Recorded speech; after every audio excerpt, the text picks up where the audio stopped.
happy to welcome you here on the session on future markets. My name is Christine Linz. I'm the Executive Secretary of REN21, the Renewable Energy Policy Network of the 21st century that was created over a decade ago in 2004 here in Germany at the first International Renewable Energy Conference in the Renewables 2004 in Bonn.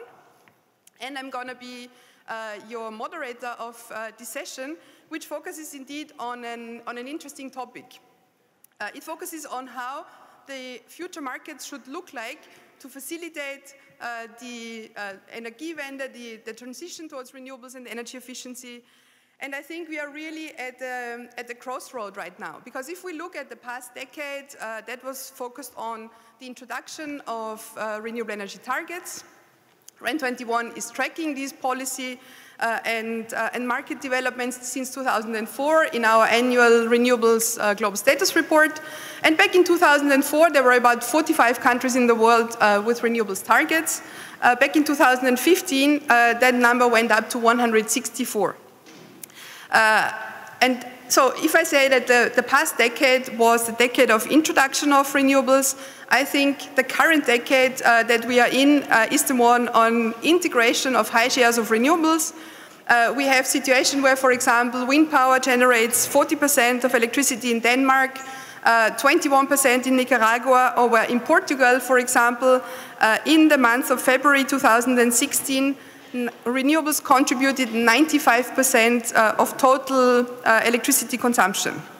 And I think it's also a decade of integration of different sectors, integration of the power sector, the heating and the transport sector. Because yes, Energiewende has been successful, a lot was achieved, but we also know that the Energiewende was mainly successful in the electricity sector, and we still have a long way to go of integrating renewables in the field of heating and in the field of transport.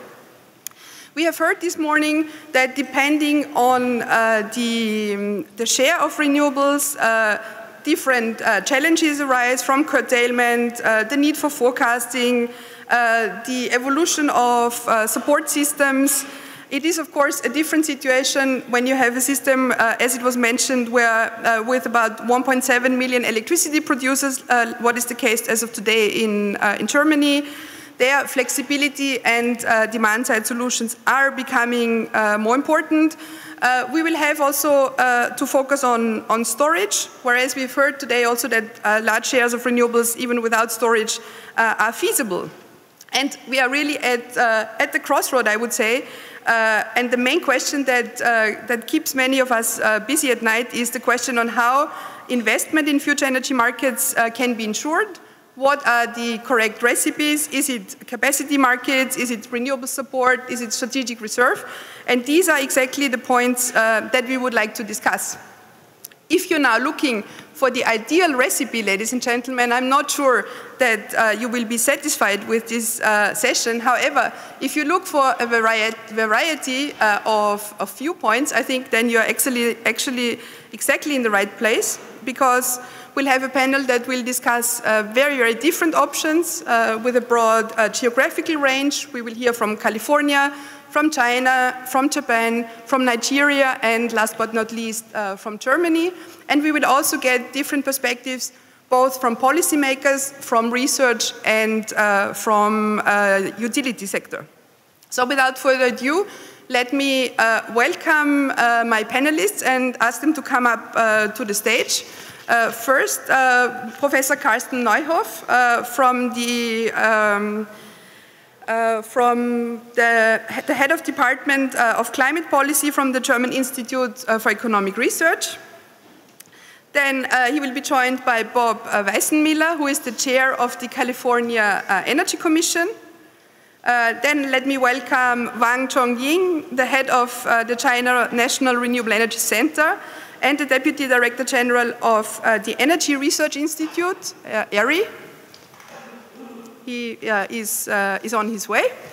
Then I'll be joined by Professor Hiroshi Takahashi, who is professor at Tsuru University from Japan.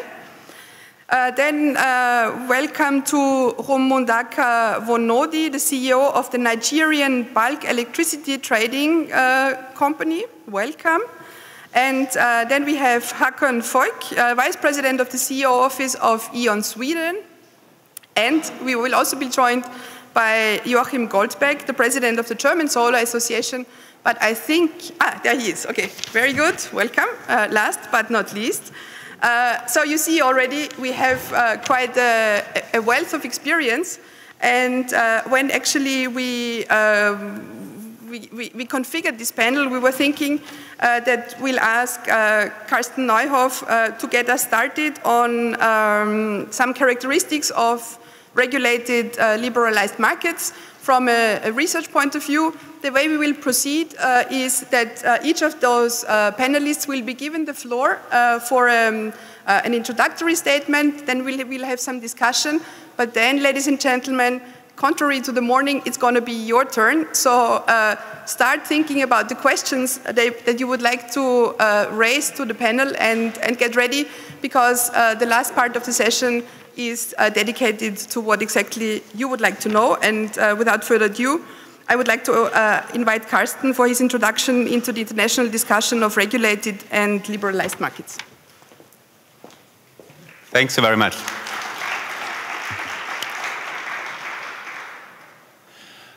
So in a way, I'd like to make 4 points. At the beginning, it's important to differentiate between the short-term operation of markets, day-ahead, intraday, real-time, where all technologies have to come together. And then, for investment framework perspectives, I think it makes sense to differentiate in 2 groups of technologies. For example, intermittent renewables like wind and solar, and other technologies like fossil generation assets and demand response. And then these 2 groups have different treatments in terms of renewable investments. What do you need as a framework? What is essential for them? And what's relevant for the generation adequacy for the remaining system? If we look at the short-term operation, what is crucial is that if you look at technologies like wind, we have forecast errors that decline the closer you get to real-time. That means you need to redesign the dispatch in the last few hours before real-time. So you need to be flexible in this period. And at the same time, renewables like wind and solar can be really flexible. So if you want some flexibility, you can do that within minutes before real-time at the same time. We, however, also have generation assets in the system, like coal power station, most combined cycle gas turbines, nuclear stations, that you have to start up many hours before real-time, that require some level of planning, and then they can have some level of flexibility closer to real-time. So we have 2 almost different paradigms in terms of a short-term, real-time, intraday market. We have for the flexibility assets and the longer-term, day-ahead markets to make the dispatch for more of the conventional assets.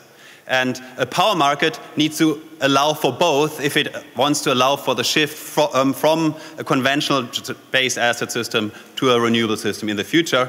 It doesn't help to address one or the other. It has to be open for both of that.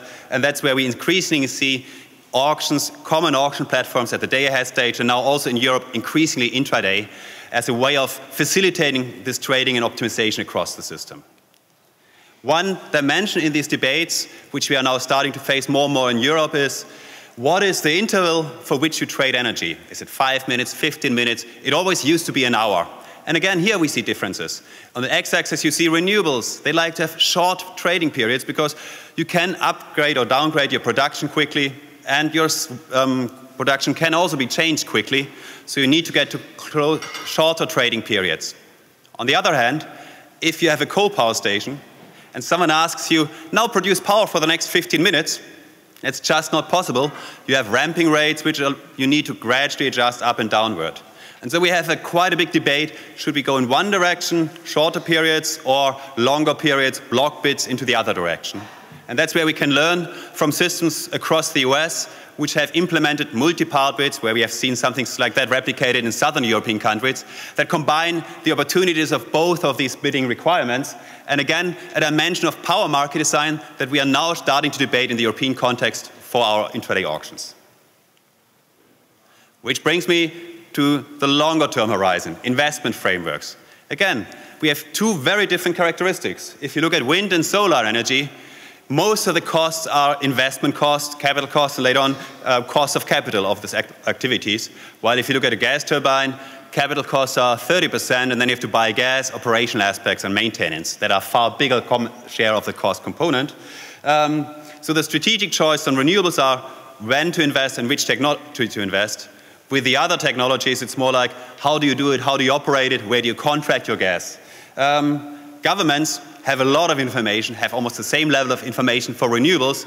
That's why they can set renewable targets, but they really struggle to understand what's the specific characteristic of existing generation assets. Which one do you want to maintain longer? Which one might want to be closed? Where do you need reinvestment? Again, different characteristics in this case. So altogether, you can go through this list and you'll find out that for wind and solar, it's a strategic choice that governments and private actors can have a joint vision where we want to go in the future, what level of investment is required, while on the other assets, it's rather different. And the main dimension that characterizes this is investment costs. This is one of my favorite slides. What it shows is on the bar level, how much did we spend in Europe for importing and domestic production of fossil fuels? Almost 500 billion euros in the year 2013, and with the falling prices, that has declined again since. The line that you can see then depicts how much would it cost to buy sufficient amounts of wind and solar turbines to produce the same amount of final energy if you annuitize that over 20 years and you use a weighted cost of capital of 5%. What you can see is we've done something crazy. We invested of tons of wind and solar a decade ago when that was so much more expensive than any use of fossil assets in this area. And that is what still dominates the debate in Germany, because we still carry some of this baggage of this old investment with us because we gave them 20-year guarantees to kind of remunerate that investment today. But it was part of the contribution to reducing the costs, and now we're at this area where costs of fossil generation assets and wind and solar is roughly in the same area. As economies, we can afford to shift to renewables. But we looked at Europe and we found out that the cost of financing renewables vary a lot across EU member states. So if you're lucky right now in Germany, I've got a feed-in tariff in 2014, you can finance your projects with 4 or 5% weighted cost of capital. If you go to southern European countries, it's up to 10%. If you go to some countries where the system, the remuneration system is not that good, you go to same levels. If we look now in terms of what does this mean for our total system costs, if we were to reduce the weighted cost of capital from 5% to 4%, then you can even further reduce the cost of shifting to a renewable system. If instead we are in countries that have a hard time to access finance, or in countries that implement systems that impose a lot of regulatory risk on market participants, then you're back to 10% weighted cost of capital, and then actually shifting to renewables is quite an expensive choice for society and for the actors involved.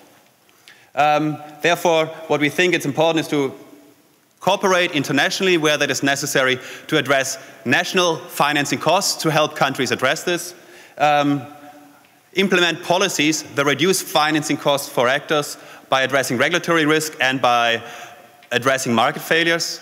And a step forward, we saw the volatility of the fossil fuel costs. They went down, but they might go up again. Now we've usually remuneration systems in Europe which remunerate you and say you can get the support, but you don't need to take it, which means in the future, if fossil costs are high, then you can actually kind of make more money out of this, some ice caking on the remuneration that you get in the future. And I think renewables have to contribute. If you are part of a mechanism that helps you stabilize your revenues at times of low fossil fuel prices, then you have to help consumers to stabilize their energy costs at times of high energy prices. And there we can learn a lot of developing countries, emerging economies that use 20-year long-term contracts that make this hedge in both dimensions. Finally, my final slide on this, what is happening with the rest of the system? How do we do investment in this context? And there we have 3 big paradigms how that can happen. Starting from the bottom, which we've all experienced at some point and still do in some countries, we have regulated systems with cost-plus regulation that finance all the activities. Then, on the top right, we have energy-only markets, a way of effectively remunerating the generation assets together with the energy they serve in the energy market. And then, particularly in many US contexts, and in Europe widely discussed, whether to make a combination of energy revenue streams and capacity revenue streams for assets. All three different systems exist. All three have been successful in some areas in financing renewable investment in assets. The biggest challenges are if you shift between them, that creates hold-up problems, uncertainties for market participants. So the big debate we had in Germany last year was, do we want to shift from the energy-only market to a comprehensive capacity mechanism? At the end, we are now decided we stick to the energy-only market, and that helps now really to provide certainty for market participants. Any one of these areas now obviously have additional dimensions we need to consider, and I want to just add two elements on this. It's important to make these markets function. If we want to remunerate investment through the systems, there are key elements to this that come back to intraday and real-time market. If we have capacity mechanisms, and we want to use that in the context of shifting to renewables, we have been struggling so far in fully remunerating the value renewables provide to the system, and we've been shifting around in terms of remunerating the value flexibility provides to the system. What do they get in capacity mechanisms? That's been nice to get kick-start thing, but in going forward is a bit of a difficult part.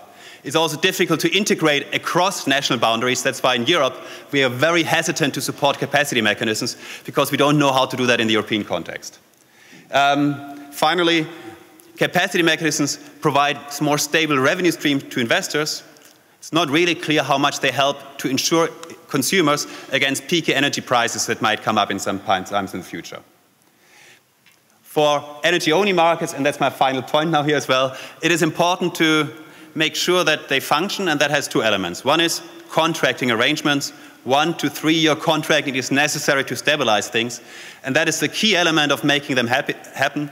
And the second part, which helps to stabilize them, is flexibility. Unlocking flexibility options that are in our energy systems, that makes the elasticity of demand bigger, and that really is the key to make them happen.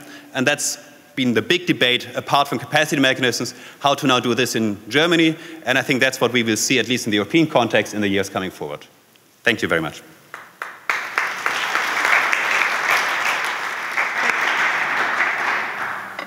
Thank you very much, Carsten. Yeah, that's working excellent. Thanks also for sticking to the time. Congratulations to the audience, because you are in the lucky position to see those slides. I'm sure they're very interesting. We are here, have a bit of a limited view. My panelists and me, we cannot really see them, but they're going to be shared on the Berlin Energy Transition Dialogue website, and I'm sure we can look into those. I'm not going to summarize what you said, but definitely outlining that there is no one size fits all or one recipe fits all situation, but what is important is certainty, and I think that's absolutely key. Let me turn to Bob Weistenmiller to share with us the drivers for the clean energy transition on a state level, with the concrete example of California, and yeah, we are looking forward to hearing how California progresses on the topic of market design. Please, Bob. Yeah, thank you very much. It's good to be here today and be part of this panel. I want to start out, I was asked to cover what are the basic drivers for clean energy technologies on a state level. And just a quick slide. Obviously, in California, basically our energy policy is really a climate policy. And I think in terms of, so our real goal on energy, along with basically reliability, safety, and cost, is to really do it in a way that minimizes greenhouse gas emissions. And I thought it'd be useful just to start out very quickly and compare between California and Germany. We both have very aggressive goals, and I think this gives you a sense of the different mixes. In California, as you can tell, 40% of our greenhouse gas emissions are from transportation, 20% from the power sector. Of that, about half in-state, about half out-of-state. The out-of-state part is more carbon intensive. While in Germany, again, we're talking more like 40% from the power sector, more like 20% from the transportation sector. You have high-speed rail. You don't have quite the same culture that California has really developed over the decades of a car-centric civilization. So, so part of our real challenge going forward is looking more to the transportation sector and changes. So again, want to talk about, as we move closer to the energy sector, start with the my governor's goals, which basically we're shooting for a 40% reduction between 1990 and 2030. And obviously going out to 2050, we're talking more 80, 85%. And at least for the 2030 goals, the basic elements of that are going to be a doubling of basically renewables. We have a fairly narrow definition of renewables, so we'll go up to 50%. Our definition does not include large hydro, which we have about 10 to 15% of our power come from large hydro in a good year. We've unfortunately been more in droughts recently. We're also trying to double the energy efficiency of our buildings. Again, about 30% of our greenhouse gas emissions are from basically our residential and commercial buildings. A lot of those were built before the Energy Commission was in existence, before we had things like building and appliance standards. So they're relatively inefficient. Most of our heating and cooling is from, most of our heating at least, is from gas. So again, that's a major source of greenhouse gas emissions. And again, given our transportation focus, the governor has the goal of doubling or halving our petroleum consumption. A lot of this has been codified in legislation now. We did not actually succeed on the petroleum part, but certainly on the renewable part and the energy efficiency pieces. And in the petroleum part, one of the things it did do is really step up the role of our utilities in terms of coming up with the electric vehicle infrastructure. So again, the linkage between sectors is going to be very important between the power sector and the transportation sector. And also, the other push coming out of the legislation is more towards looking at regional markets. And again, this builds off one slide back, 2 slides back. Okay, so this deals more off of the prior talk. So basically, California now, and Steve Berberich in another room is talking about probably these issues in more detail. We've been working towards having an energy imbalance market throughout the West. So in terms of now that renewables are really a best buy, the issues are much more on the grid operational side and basically having reliable power and at the same time keeping costs low. So one of the aspects of that is moving towards the shorter dispatch periods, moving from an hour to 15 minutes to 5 minutes to really smooth out the forecasting of renewables. And one of the things we found is along with that, trading imbalances in that last 15 minutes becomes very important to reduce cost. And if you, California, we have a lot of solar in our mix. Again, we're about 25% renewable, excluding large hydro, which would take us to another 10 to 15%. But most of our solar really is north-south. And we have a lot of coastal fog that comes in, so you can have substantial imbalances between your forecasts and actuals develop. Also, in terms of our wind patterns, again, are very coastal, mountain passes. And so between our coastal area and our Central Valley, which is much warmer. So again, once we can, by going to regional diversity on the imbalance trading, we can smooth out basically those fluctuations. Obviously going east to west, both in solar and wind, there's a lot more smoothing out of variation.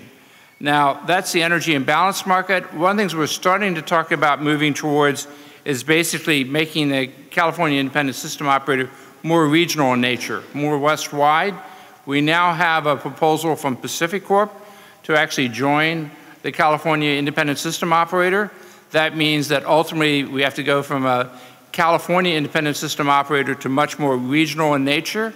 And that will allow us to start influencing not just dispatch decisions, but also commitment decisions. And so that has enormous opportunity west-wide to reduce our carbon emissions. By that step, it has interesting political issues for us in that the California Independent System Operator is certainly part of California. It's something we've invested in. The 5 board members are appointed by my governor and confirmed by our Senate. To go region-wide, we really have to get to much more of a regional governance structure. And that's complicated politics just in terms of, on the one hand, respecting the different policies of the different states in the West, particularly California, is very climate-centric, very renewable-centric, and other states, frankly, that are much more coal-centric. And so how we deal with that's going to be a real challenge. In terms of, I've been asked to cover 2 more topics, which are hit pretty quickly. One of those is, I think all of you saw the mess that was the California energy crisis. We could certainly go on for hours on how that resulted. This gives you a couple of indications. One of them was fundamentally a very bad market design. We had frozen prices on the retail side. We had unfrozen prices on the wholesale side.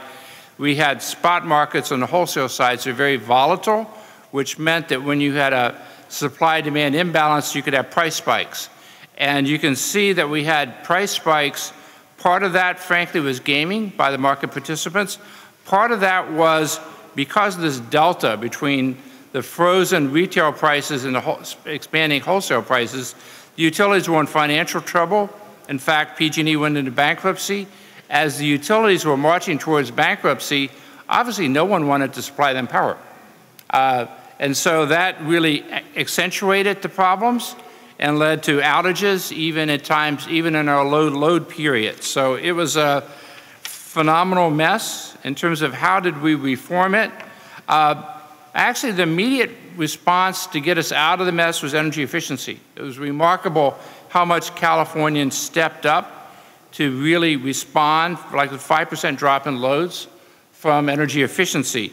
Other part, frankly, we had to cap the price, and we needed to require generators to basically must offer their generation, and we had to have basically the state step in to begin buying power to deal with the financial issues and to re-get confidence in the markets to participate.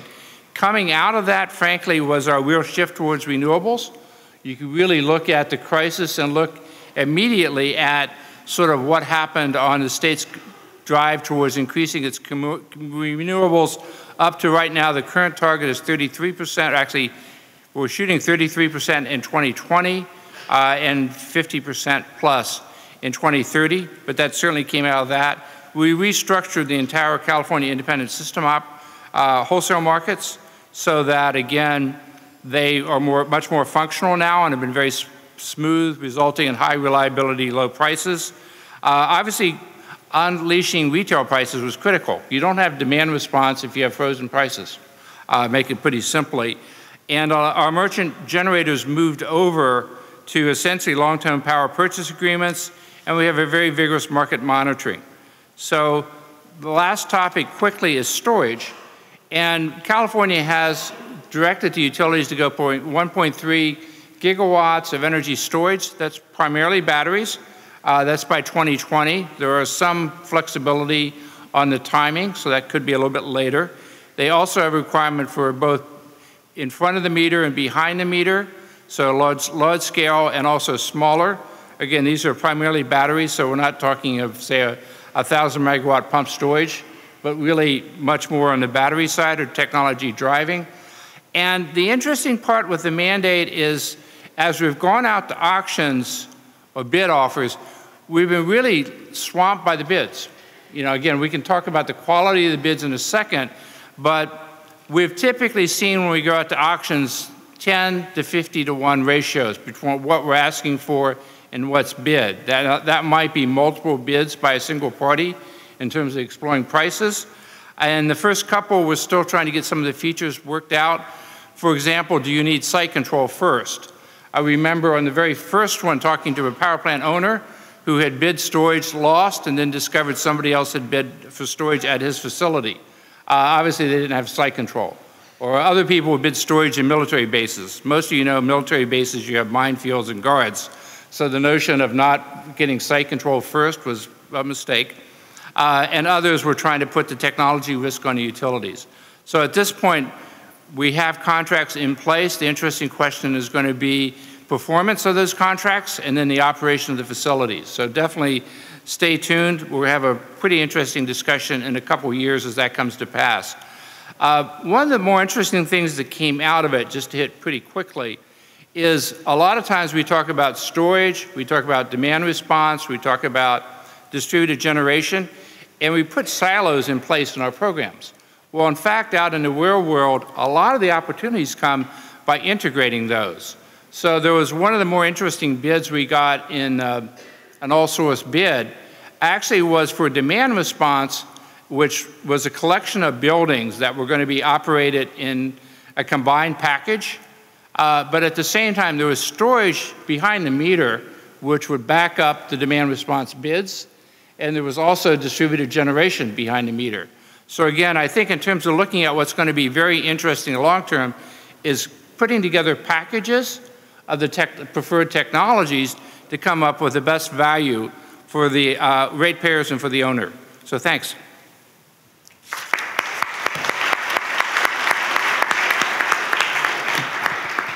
Thank you very much. The solution to be found in a combination of different elements. Thank you for sharing the Californian example. Let me turn now to the renewable energy champion, to China. We have seen over the last decade China really dominating in most of the renewable energy fields, and I think the audience is interested to hear on how the regulated electricity market design in China is supporting the energy transition with renewables. Please, Wang Chongying.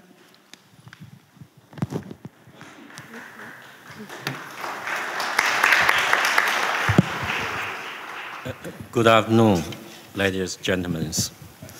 Now, I will give everybody's story, China story, but this is not a government story. This is our research team's story, a professor's story, a scientist's story. So, about China's future energy market, it focuses on the electricity system. Main issue is the coal consumption. Everybody knows this. So all this is a problem that the future hope is green and low carbon electricity supply. So how make the green low carbon electricity stable, reliability, continuously working in this is the electricity system. Coal-fired plant will be still take the important roles in China, because everybody maybe no concern. By the end of last year, we already have the existed 900 gigawatt the coal-fired plant. The second, but that's the complete means different meanings.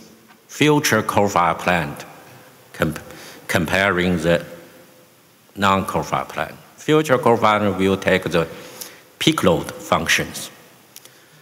And now, in our country's coal-fired plant, the annual running the 4,500 hours.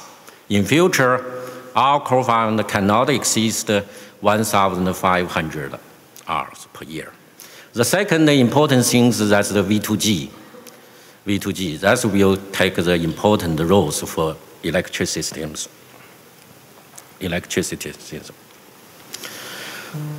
First, coal consumption, there's no coordinator with the future's sustainable social and economic development. Seriously, environment happen. This is the coal and the smoke. This is the PM 2.5 issues density, November and December of 2014. And also we do some future scenarios analysis. We have the two assumptions. One, annual energy demand growth according to the 2%.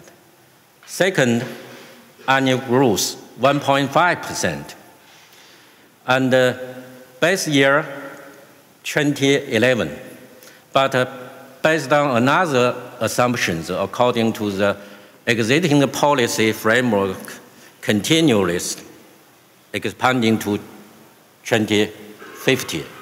That means by 2050, the energy mix will supplied by 1/3 from coal, 1/3 from oil and gas, 1/3 from renewable energy.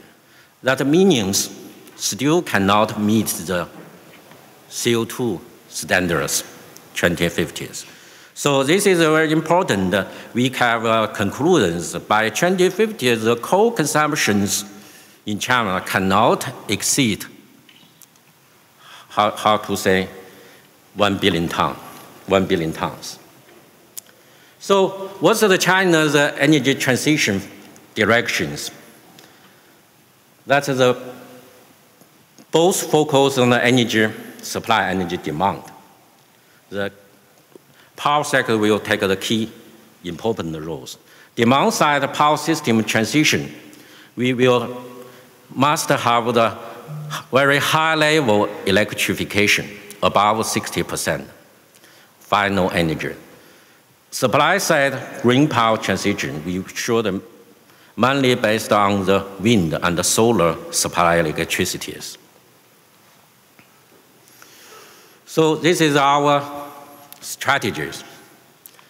Priority, firstly, very important is reduce coal and oil consumption. In the same time, quickly develop wind and solar.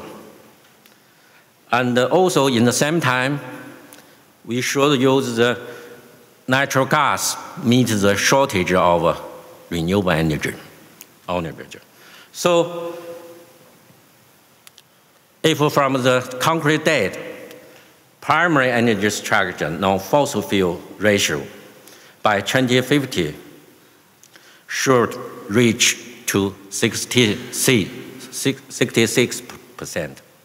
Final energy structure electrification rate should be reached, or should be between the 60 to 65%.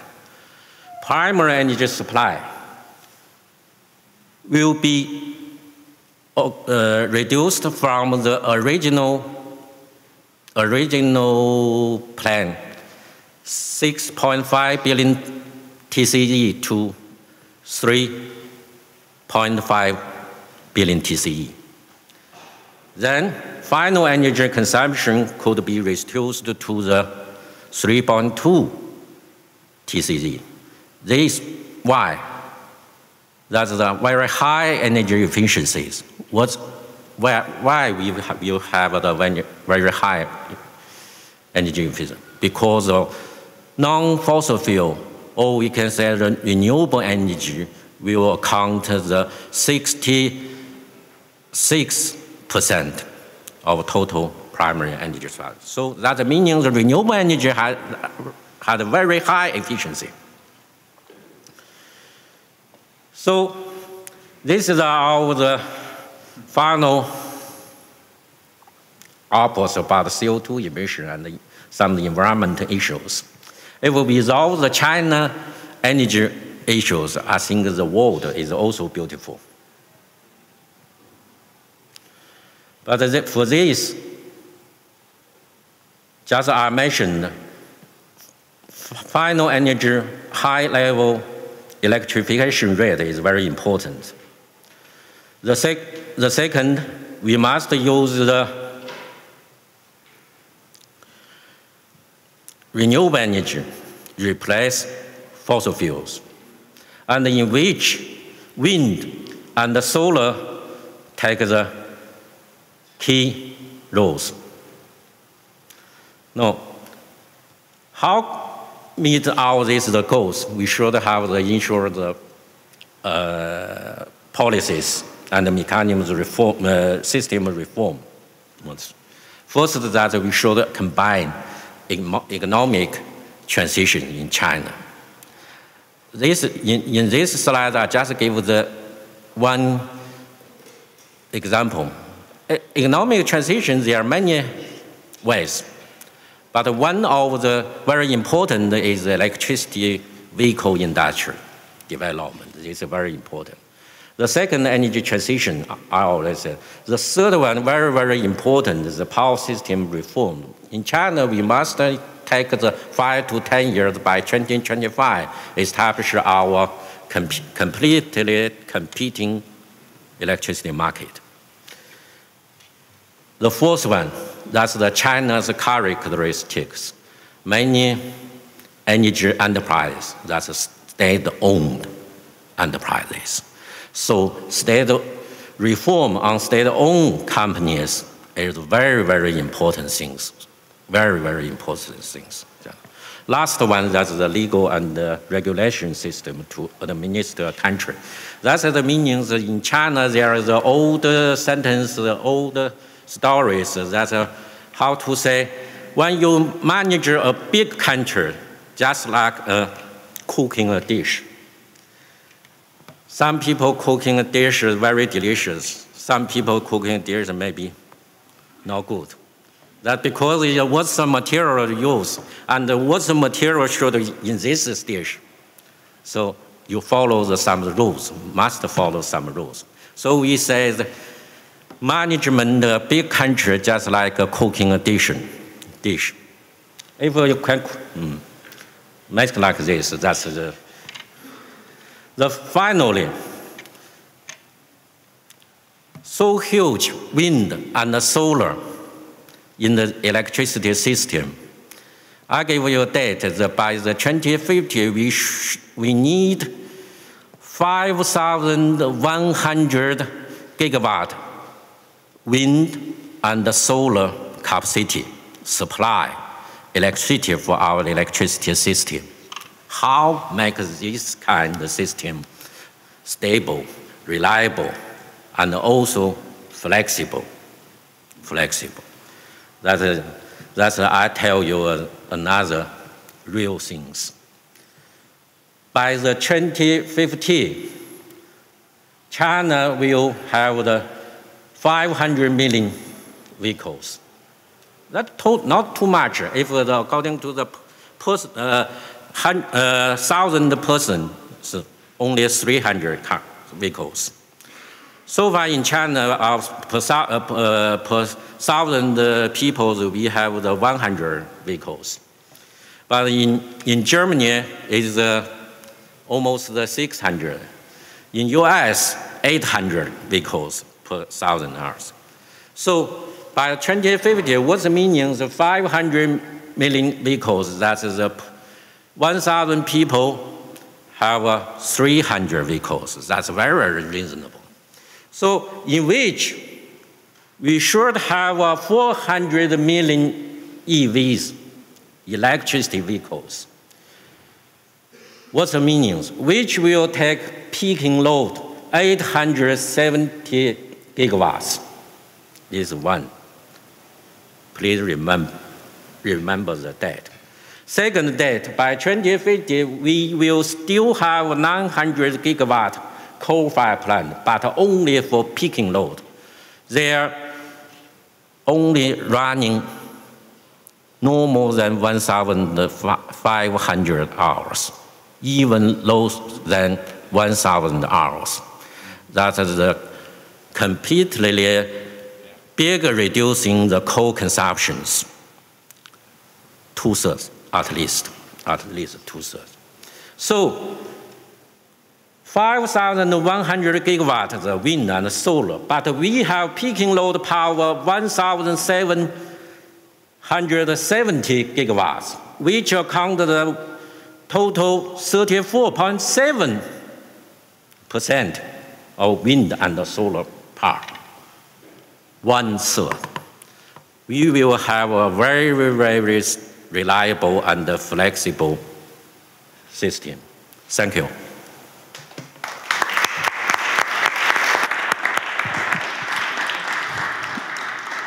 Thank you very much for this. What really strikes me throughout the whole day already is that compared to last year, we have more and more focus on energy efficiency and on demand side coming in over and over. And I think there's also the bridge to you, Hiroshi, because of course now we are at 5 years after Fukushima.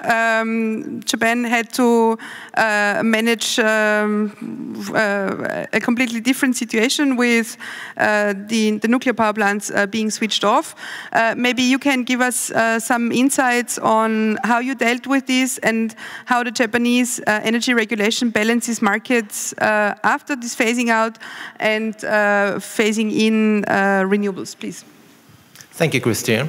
It's my honor to be invited to such an international conference with distinguished guests and audiences.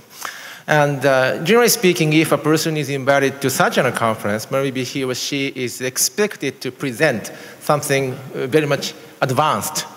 But Japan's case is, my topic is a little bit different, probably.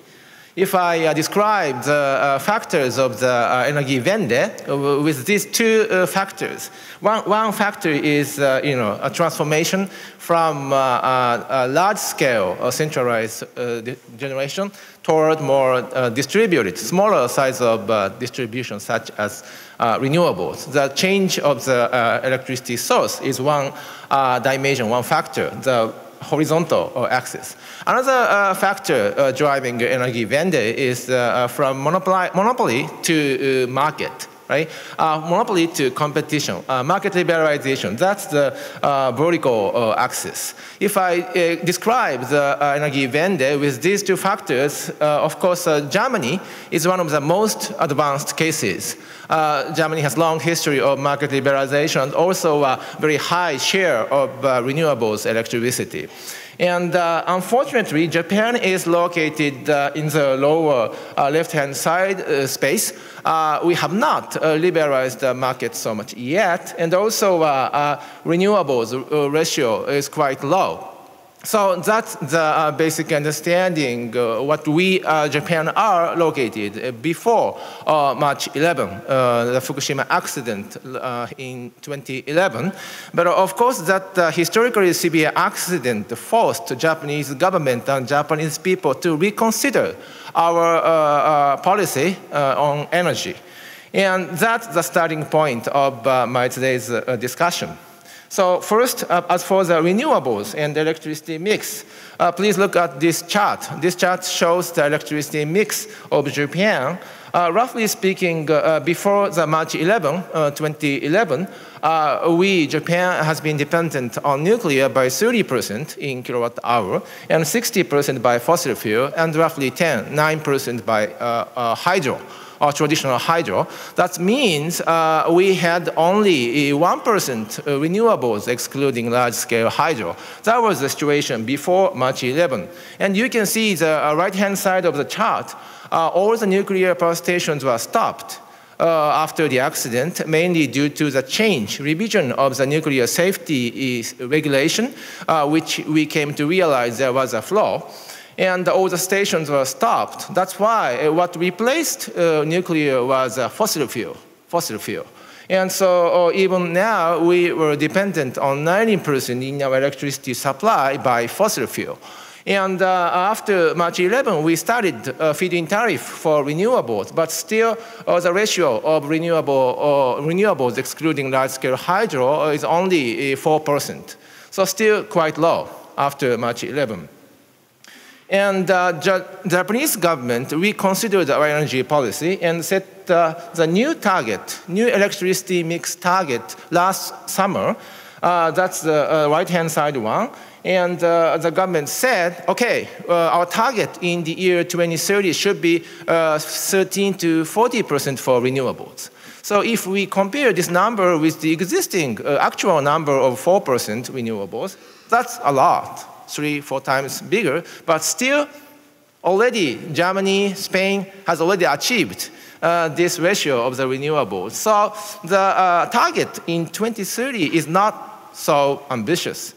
Also, the government believes that we still need to depend on the renewables. So our target for nuclear. So our target for nuclear in 2030 is 20, a little bit more than 20.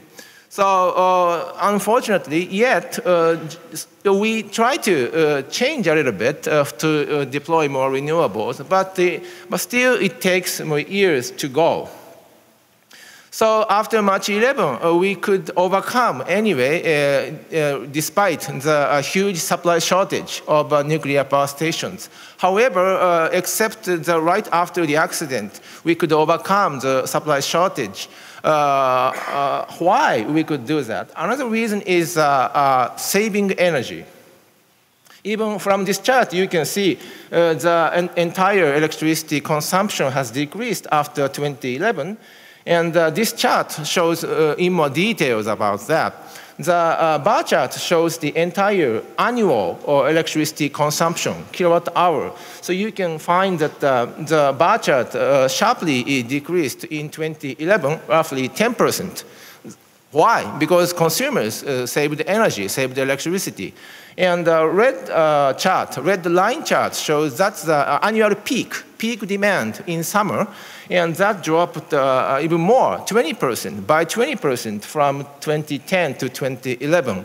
Some people may say, oh, it's a very extraordinary situation, a severe accident. Yes, in 2011, 2012, I agree, it's a very extraordinary situation. But you can find, even after that, 2013, 2014, the level of consumption has sustained. That shows a big potential of energy saving or demand response. But we achieved this energy saving without smarter tools after the accident. Also, another issue is the market. Once again, we have been maintaining the monopolized, closed market until March 11 in 2010. And we liberalized retail market only to large-sized customers, and newcomers' market share was only 2%, and electricity volume traded through the spot market was only 1% in the entire market consumption. So no independent regulator, no grid unbundling, so the situation was totally monopolized. But after the accident, once again, Japanese government changed their policy to drive the so-called electricity market reform, which is one of the major structural reform policies of the existing government. And for instance, entire retail market, including households, will be liberalized starting from April, next month, this year. And also, legal unbundling of the vertically integrated utilities will be obligated by the year 2020. There's some problem on the show. And also, a market surveillance commission, namely independent regulator, was set up last fall. So we are taking steps to open our market after March 11 accident. So this is the first chart I show. So I can say that Japan is now trying to change our energy system toward, like this, hopefully, a little bit more liberalization, a little bit more renewables, but it may take time. So this is a final chart. So it's my conclusion, my summary. So still there are many challenges for Japan to overcome. Still market environment incumbents are really strong, and the competition policy is not so sufficient. And the renewables are not given the higher priority, even dispatching, not priority dispatching for renewables. And we have problems on the grid access. So still there are many barriers on renewables. At the same time, I personally strongly believe that there are many advantages for us, Japan. For instance, because we experienced a severe accident and supply shortage, consumers are very much now aware, for instance, of the choice of suppliers, and also aware of the importance of the electricity saving, as I explained to you. And also, we are latecomers. That's why we have many advantages. European people have been discussing many barriers about the market integration of renewables. So we can learn from those experiences. And also, we can make use of the most advanced technologies, such as smart meters. And also, in our society, industrialized society, we have many technologies. Japanese companies have many technologies, such as solar panel, geothermal power plants, and battery, UHVDC. And so I strongly believe that I hope Japanese society can catch up with those advancing countries like in Europe, and hopefully cooperate together to lead the global energy vendor. Thank you very much.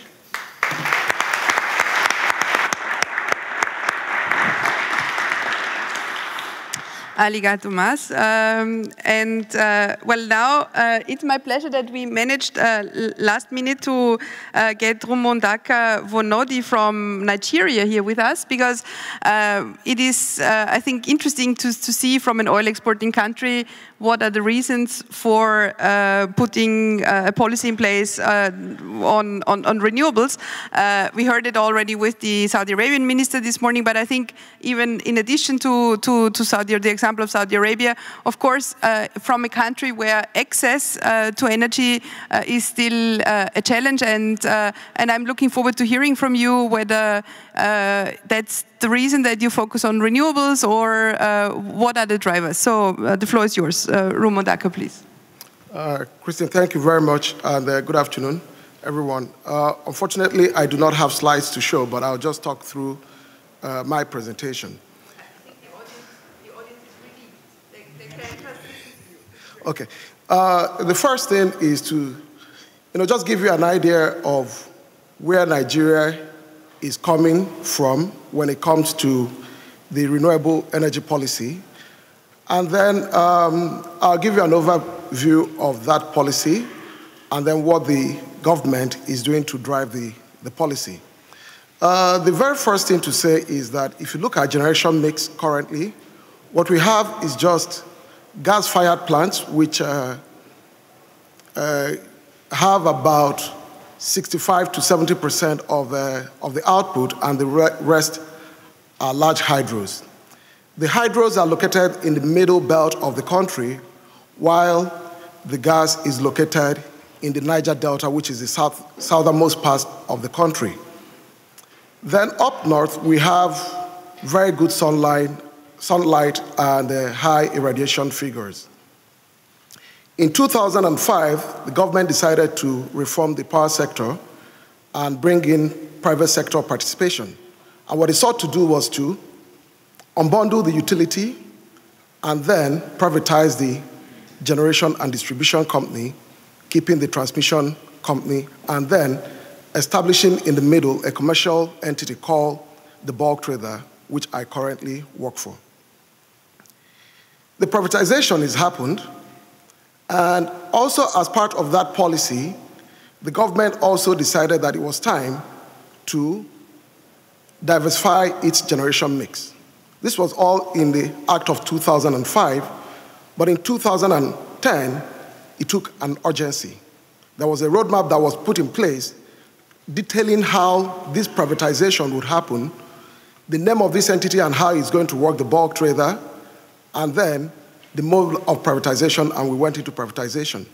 But in between that period, something became very glaring to the government, that most of our power assets are in a region that is very security challenged, the Niger Delta. And therefore, we need to quickly harness the resources that are spread around the country to generate power. And therefore, there was a quicker drive towards looking at renewables. Also challenging is the fact that some of our population, the rural areas, are in far-flung locations away from the grid. And therefore, we also had to look at renewable for our rural energy access. So that is where we're coming from, and what are the highlights of that renewable energy policy. The first is that we recognize that we're a gas-rich country, we have coal, and having privatized or reformed and unbundled the sector, most people, most IPPs are very comfortable with gas-fired power plants. And therefore, we needed to do something. We must provide a policy that will protect our large hydros. So we said, whatever happens, wherever we go to, large hydros must retain at least, not just in capacity, but energy output of at least 10% at any time. Secondly, for renewable energy, which does not include large hydro, this will be primarily solar and wind, that by the year 2030, that we have 3% coming from those sources. And by the year 2030, that we have 6% coming from renewable energy sources. To implement this, Like I said, the bulk trader is being established by government. The bulk trader is the credit-worthy off-taker in the electricity industry. So people who are looking to develop independent power producer projects, IPPs, will sign a PPA with the bulk trader that is backed by the sovereign guarantees. The government also set up the Nigerian Electricity Regulatory Commission, which is the regulator within the sector, and the regulator has published feed-in tariffs for solar, biomass, wind, and for small hydros. So the feed-in tariff is in place, and we have a commercial framework to drive this. Currently, we are dealing with unsolicited bids from different project sponsors, but in due time, we expect to go into competitive procurement program that would also allow us to drive down the cost of power, just like it's been done in South Africa and in Germany here. And I'm glad to say that we've been working with the German government, GIZ, in developing that program. Lastly, I want to say that for us, renewable is not just about being green. We have a huge population, we have a huge gap within in supply. Therefore, we are going out for power from all angles that we can get it. Fortunately for us, we have good resources in renewable energy. It is in the part of the country where it helps provide grid stability. It's in the part of the country that some areas of it are challenged by security issues. So putting those, getting the solar projects working in those areas will create jobs for the people, provide security, and also drive economic activities around that area. And lastly, renewable energy is the quickest way for us to extend power to people who do not have it through microgrid. And also the regulator has put a regulation out that allows people to form microgrid. But given the cost of renewable and the fact that the people in the rural areas are going to be the people most likely to afford it, government will have to find ways to continue to support such power developments. Thank you very much.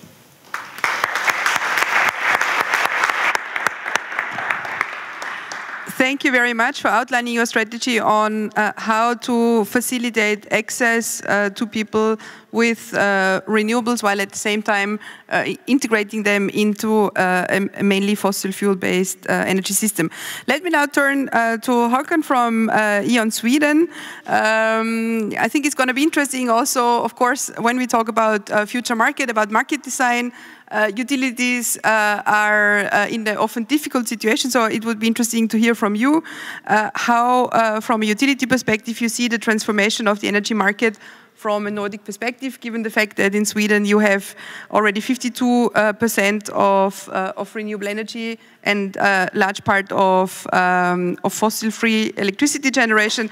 How do you see the way forward? What do you think is the role for renewables in these future markets, please? Thank you very much. Thank you very much for the kind invitation. And ladies and gentlemen, I'm a little bit sorry that you have to see slides again. I think it was maybe refreshing with my colleague talking without slides, but I hope you will be able to manage it. Coming from Sweden, it's almost like being at home, comparing to my fellow speakers that are from other parts of the world. So it's more or less being at home, but still there are differences if you compare Sweden and Germany.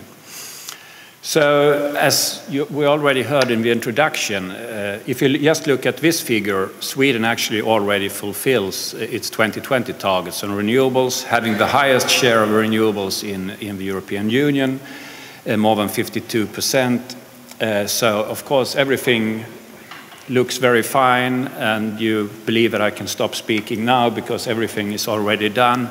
It's not that easy. As you guess. One of the explanations, if you look at the high penetration of renewables, I think the heating is, in Sweden, most of heating is done by district heating. District heating is based mainly on renewables and recycled energy. So you have very low emissions and high parts of renewables in that. And also from the electricity sector, which I will go into a little bit more. If you look at electricity from last year, we had extremely low CO2 emissions. It's 98% of the generation is fossil free. So it's hydro, the main part hydro, we have nuclear, we have wind that has been invested in the last few years, and then some thermal generation, mainly CHPs, combined heat and power plants, and most of them are running on biomass. So it's a very strong power system with 22 terawatt hours of export last year, so a lot of export in the same way as Germany. But there are challenges. One of the challenges, I think, not only for us as an energy company, but I think for the energy system as well, is that electricity producers are under pressure. And it's not only conventional generators. Like in most parts of Europe, you have other fixed price schemes, but in Sweden, like Carsten already mentioned in the beginning, we have a green certificate system. So it means that everyone is exposed to market prices. Conventional generators, the market price for next year is something like 18 euros per megawatt hour. And for a wind generator, the price is something like 33 euros per megawatt hour. So of course it's a lot of pressure, not only for conventional generators, but for renewable generators as well.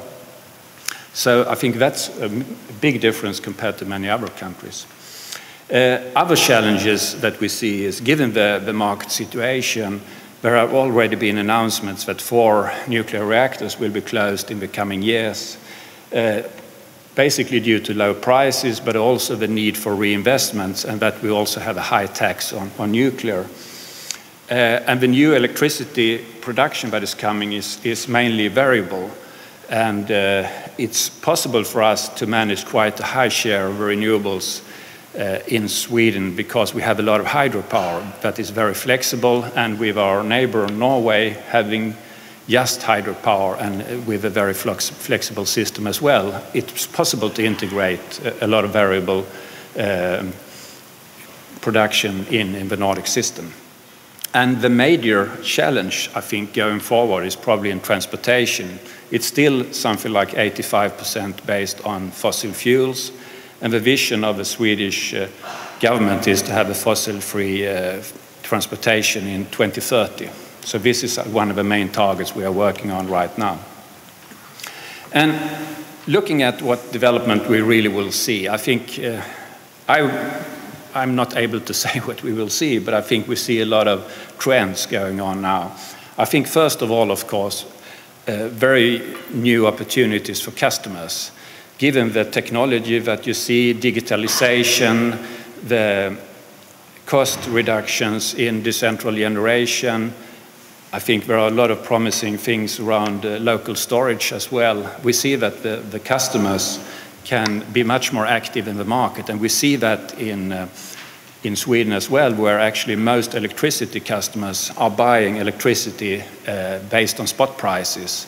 And you also have opportunities to react on market prices and being flexible.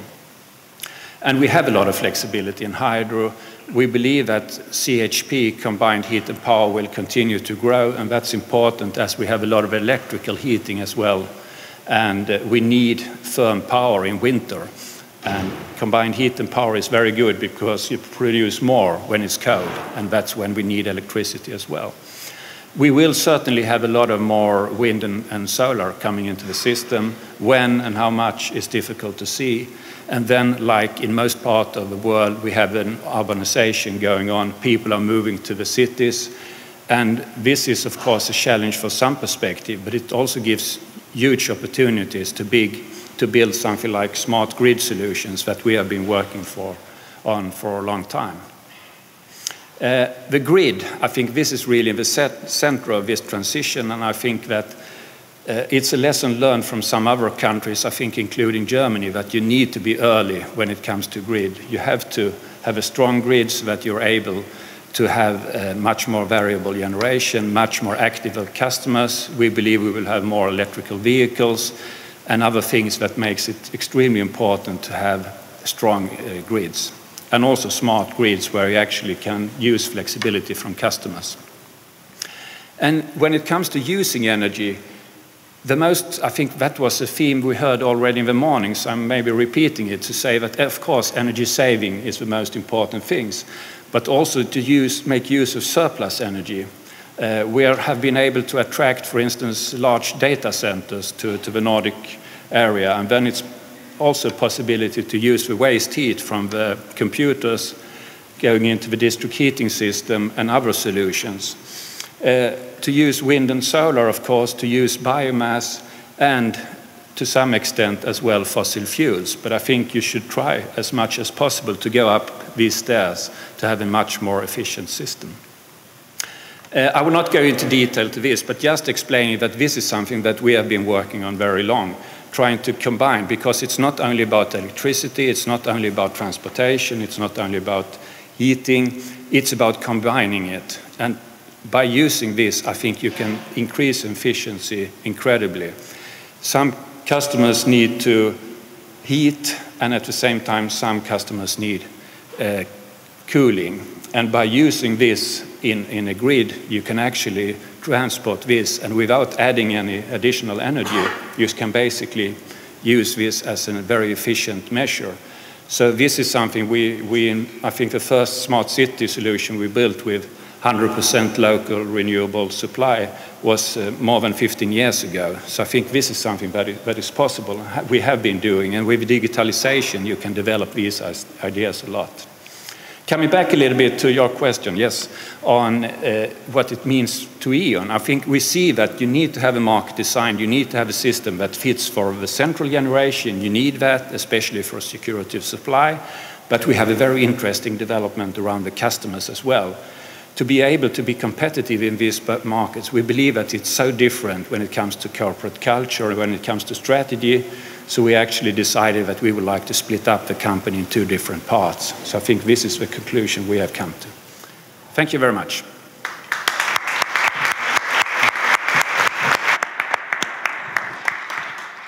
Thank you very much, Håkan. And now we come back from our Tour du Monde back to Germany, and it's my pleasure to introduce Joachim Goldbeck, the president of the German Solar Association, one of the hosts of this conference. And maybe you can share with us some views on what you think, who follows whom? Is it renewables adapting to the market, or is it the other way around? Yes, thank you very much for the invitation. Dear ladies and gentlemen, dear excellencies and delegates. The whole setup here is future markets. Markets are best suited to find the optimal solution for a problem or a human desire. That's the opinion of most economies.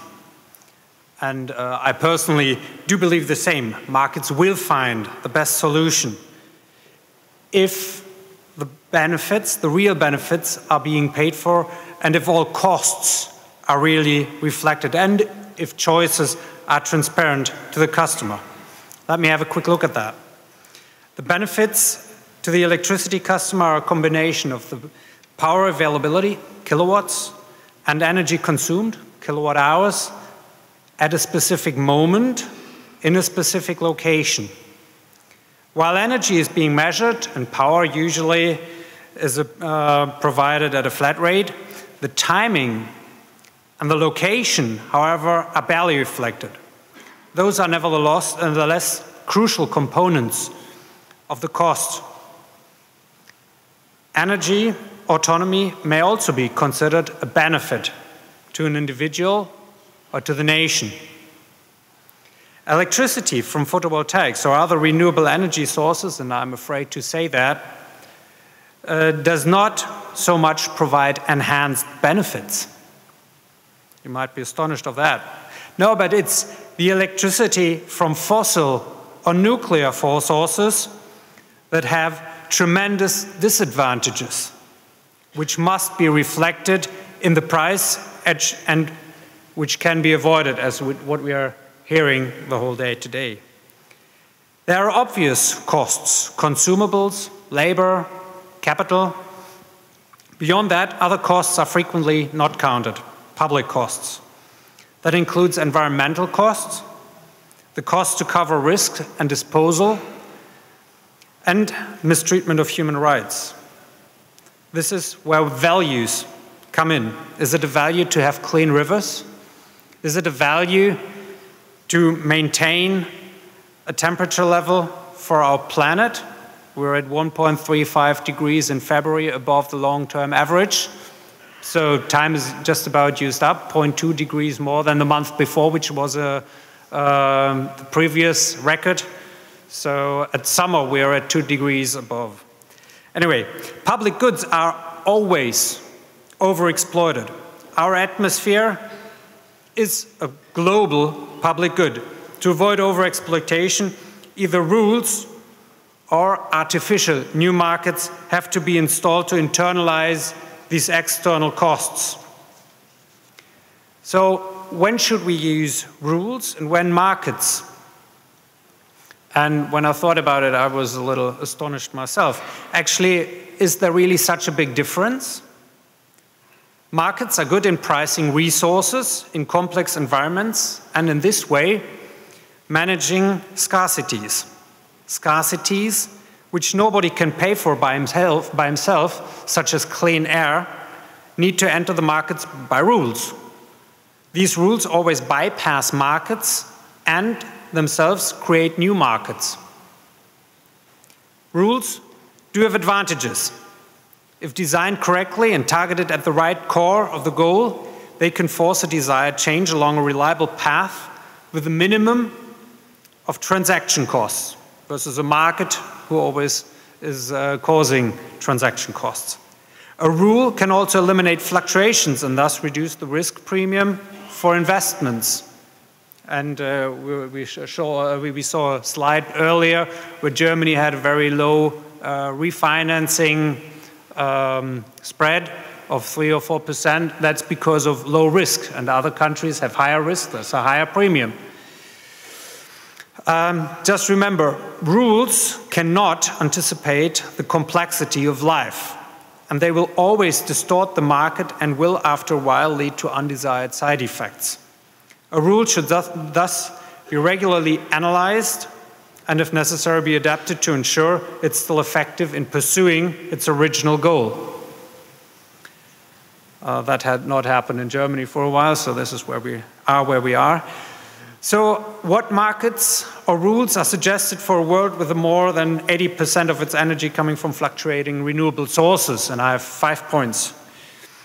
First, put a price tag on CO2 emissions. With a price of 80 euros per ton of CO2, all other climate-saving measures become obsolete. This will reduce, eventually, administrative costs and the best solutions prevail. Meanwhile, there is no effective CO2 markets. We need rules to temporarily compensate for the non-existent market price. And not doing so is actually subsidizing fossil sources to very large amount. If large CO2 markets, such as Europe and possibly in the future China, unite, they might be the crystallization point for other countries to join and establish a de facto worldwide CO2 market. Second, to develop and push an interesting new technology is certainly very welcome. However, technology development and the politics of industry belong to the budget of the applicable ministry, not to the consumers in the energy market. Third, the cost of electricity at home or at your company is a combination of the cost of the energy and the cost of the grid. We've heard that when Boris Schucht was talking about this here. The grid is to the benefit of the one selling electricity and the one buying electricity, thus both should share the expenses. Austria and France buy inexpensive German electricity in the south of Germany. However, the grid cannot carry the entire quantity to the point of interconnection.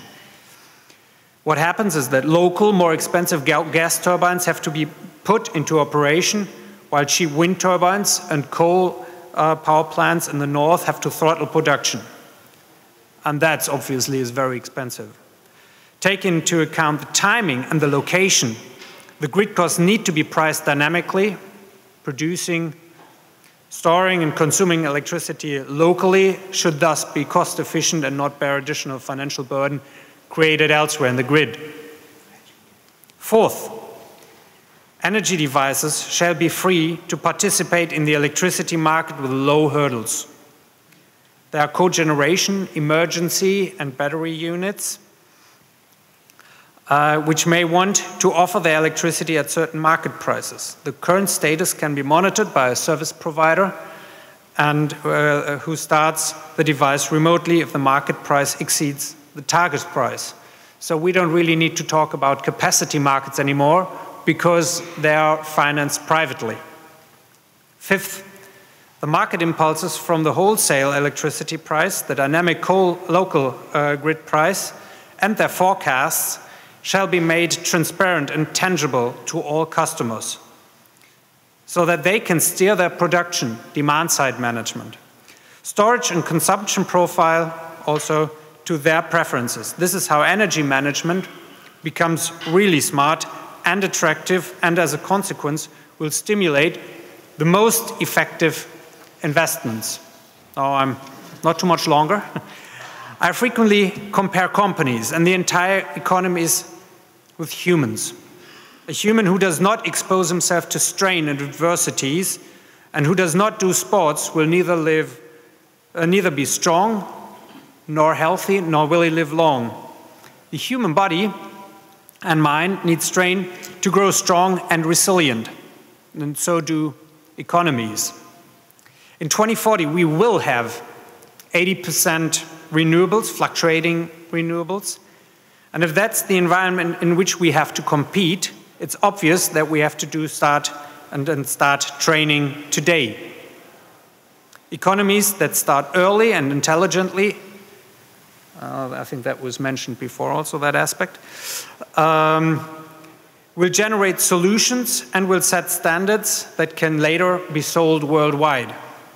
A passive spectator role might save players from discussions and spendings now, and I think we've had some of those participants as well, but they will definitely increase costs and dependencies, international dependencies in the future.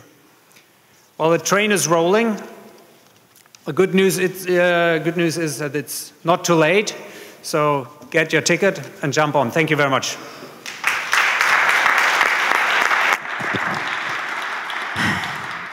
Thank you very much.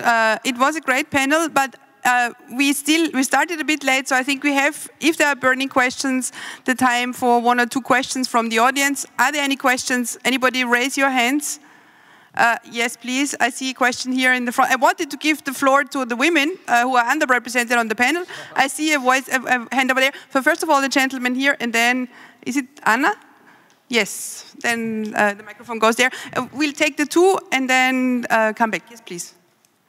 Yes, my name is Jeff Sammer from Quebec Renewable Energy Association. My question will go for Mr. Wiesenmüller. You mentioned that California is going with a lot more renewables, but at the same time integrating in a more regional market. While at the same time, so in order to have better efficiencies and better prices for electricity, but at the same time, California is also part of the Western Climate Initiative, which pushed a price on carbon. Then isn't it putting California into a particular situation that looking for low prices, but at the same time will maybe forced to pay some price on the carbon because it has some carbon obligation at the same time? How do you think it will manage the situation? Okay. Yeah. Sure. Okay. Thanks. Can we have the microphone over there, please, with the lady? Go on the other side. No. Go like this. Yes. Thank you.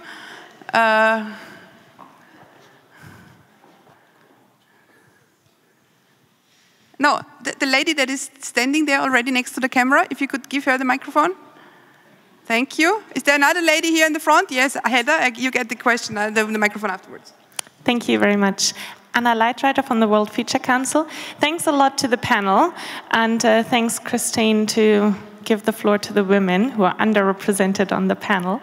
So my question is basically picking up on all of your comments on cooperation. All of you mentioned in order to drive future energy markets and to scale up renewables, we need more cooperation between sectors, between countries, regional cooperation, whatever.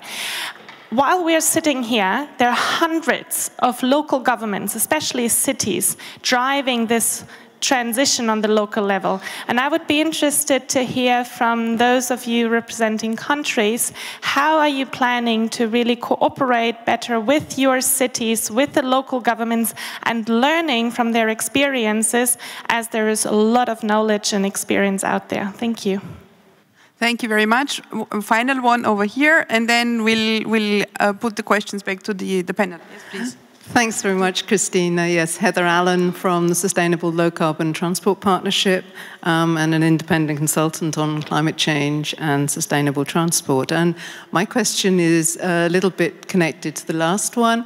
It was a great panel, but what we're really looking for as well is the difference between action and political will. And I see very much from the graph that was presented by Mr. Folk, the difference between Sweden and the United Kingdom and Ireland. Sweden are leading in renewable energies, and Ireland, Netherlands, and the UK are really way down at the bottom of the scale. How can we share that vision? Because vision from the political level is really what is needed to help many of the sectors to use the renewable energies in a better way. Thank you very much. I think we'll take those. I think there was a question directly to you about CO2 Sure. price. Sure. I think one of the things California has done is put a price on carbon through its cap and trade program. And that program is working fairly well. We're now connected to Canada. We certainly, at one stage when it looked like Obama's Clean Power Plan was moving forward, the reality for California is we represent 1% of the world's greenhouse gas emissions, so that we can act more as a means to show other parts of the U.S., other countries, how it's possible to address greenhouse gas emissions and have a vibrant economy at the same time through innovation. But it's not like we can solve the problem ourselves. And so we realized by going regional, that is a major step. And certainly when the Clean Power Plan was in place, we were offering to states throughout the West that they could connect into our cap and trade program, and they could also cap into the independent system operator. And by doing the connection into the independent system operator, they would get basically 21st century IT technology for their grid at a relatively low cost, and provide the tool for them to enable moving further on renewables or displacing their coal generation with renewables. As I said, I think there's certainly a historical imperative there, although at this stage there's not the same legal obligation as we were hoping there. But again, I think for us to have our impact, us California, it's really important that we project out of the state into the west of the U.S., and also to partner with other countries, other subnationals. Maybe with the province of Quebec sitting right there in the audience. So there are two more questions that were addressed in general to the panel. I don't know who wants to take them up. I think one was about how do we mainstream the vision that we see in some parts, and the other question is how do we capitalize on the fact that lots of cities, citizens are moving, embracing this even 100% renewables vision, and how do we integrate these in national strategies? Håkan.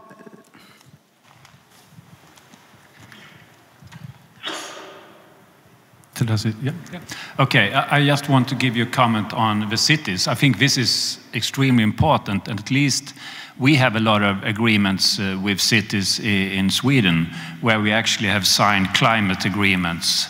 Cities have then targets in many cases to be carbon-free in 2030 and so on.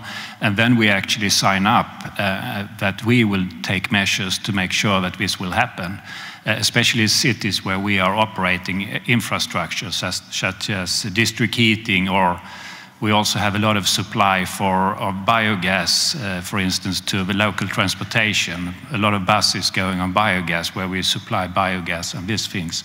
So you need to cooperate, of course, and you need to really appreciate this strong drive for going for more and more sustainability. You want to come in a bit on cooperation among the Asian countries? Let's talk a little bit about possibility of the international cooperation in Asia. The biggest difference between the situation in Europe and Asia is because we don't have almost any international grid connections. You know, Japan, we have no international connection mainly because we are an island country. But still, the distance between South Korea and Japan is only 220 kilometers. Which is less than half of the distance between Norway and Holland, Nordnet long-distance cable. So economically and technically, it's possible to construct international grid connection. And even South Korea has no international connection. And so it's we have a very high potential to have the international grid connection across the region, and that would definitely contribute to the deployment of renewables. And even already, China State Grid and Korean electric power companies and some of Japanese incumbents, they have studied the possibilities of such international grid connection. Of course, it's totally difficult to do so politically, but of course, or at the same time, industrially and economically, it's quite possible. And that kind of joint projects may be a tool to change the difficult diplomatic relations in Asia. So that's one possibility, I think. Okay, thank you very much. I think Carsten also wants to come in, and then I think we will close to make sure you get some coffee and be ready for the next session. Yes, please. I was fascinated in the Paris Climate Agreement how much countries move forward in their national contributions with renewables, and I think that is an area where to realize all of these contributions at the end, big cooperation can be helpful in terms of reducing the financing costs. Because if we have countries where you have financing costs of 10% and we get that down to 5%, that makes it a lot more attractive to really realize these potentials in the future.